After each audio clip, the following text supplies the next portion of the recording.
The Battle of Guillemont, fought from September 3 to September 6, 1916, was a crucial engagement during the larger Battle of the Somme in World War I. Located in northern France, the village of Guillemon was strategically important for both the British and German forces due to its position on the approach to the German-held stronghold of Thiepval. The British Fourth Army under General Sir Henry Rawlinson aimed to capture Guillemon to secure a better position for further assaults on the German defenses.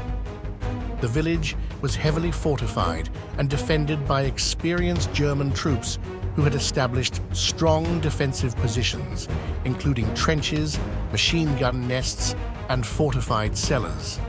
The British launched multiple attacks on Guillemon, but the initial assaults met with fierce resistance and heavy casualties. The dense concentration of German defenses and the challenging terrain made progress difficult.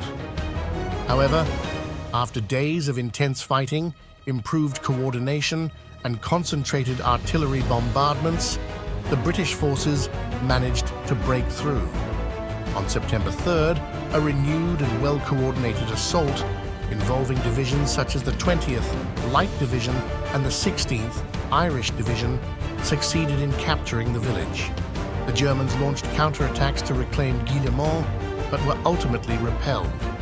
The capture of Guillemon was significant for the Allies as it disrupted the German defensive lines and paved the way for further advances towards Ginchy and beyond. Despite the high cost in lives, the battle demonstrated the growing effectiveness of British coordination and artillery tactics, contributing to the overall strategic objectives of the Battle of the Somme.